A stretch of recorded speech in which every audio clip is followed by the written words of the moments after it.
Hi guys! Welcome to our vlog. This is Mrs. Hernandez. Ngayon wala si Mr. Hernandez, kaya tayo muna ang mag-vlog. Samahan niyo akong ipakilala sa inyo ang aming mga alagang fish. Ito nga pala si Bogard, ang aming flower horn. Good morning, Bogard. Laruin muna natin siya.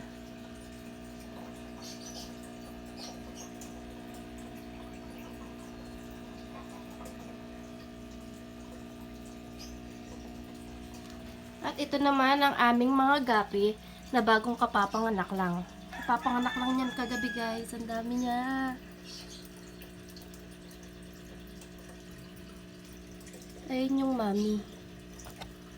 Ay, hindi makita yung mami. Ayun. Yan, anak niya yan lahat guys. Ito naman guys, kapapanganak lang, 1 week pa lang. Ayan, medyo malalaki na sila. Medyo konti lang dito guys. Tapos ito, 5 days. Yan, medyo malalaki na. Pero dito, medyo madami dito. Yan siya. Lalaki na sila. May suso pa guys. Kasama ng halaman.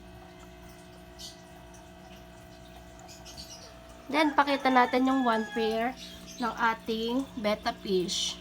Ayan. Betta fish natin. Yan, nai-stress na si Bogard.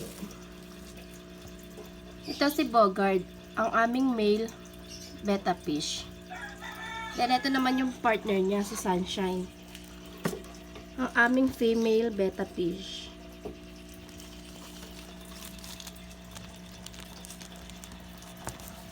Ngayon, pakita din natin ang ating balloon molly. Yan, pairs din sila guys. Yan guys, nakapanganak na yan ng minsan. Si balloon molly natin, orange. Ito yung mga anak niya guys. Ito.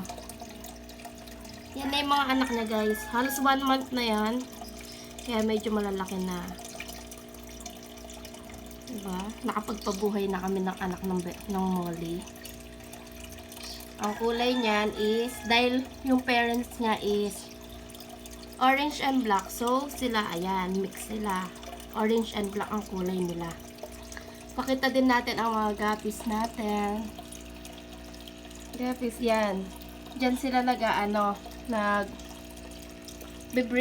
Diyan kami nagbe-breed. Kasi, mabilis lang kaming, nakapagpaanak dyan.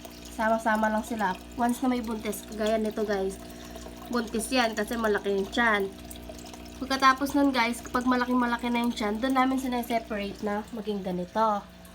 Para yung mga anak nila guys, hindi nila kinakain. Once kasi na dito lang namin hinayaan mga anak guys, itong mga males na guppy is kakainin lang nila yung mga babies nila. Then ito, last na, pakita natin yung Blue Tetra natin. Ito yung pinakauna-una talaga naming guys, fish. Una, balak lang namin mag-alaga ng fish na para pampatanggal ng stress. Then, ewan ko dun sa Mr. natin, Mr. Hernandez. Kung ano-ano yung binili. Yan, isinunod to. Una, ato pa lang si Bogard. Si Bogard pa lang yung natin, yung betta fish natin. Kaso, sabi niya, kung siya daw may partner, dapat may partner din si Bogard. Kaya, binili niya sa Sunshine. Yan. Then, ganun din kay dito, saan natin, balloon molly. Kaya, ito na yung anak niya. Yan. Diba guys? Ito yung pinakahuling binili na namin, si Bogard. Yan, napak-hyper nito guys.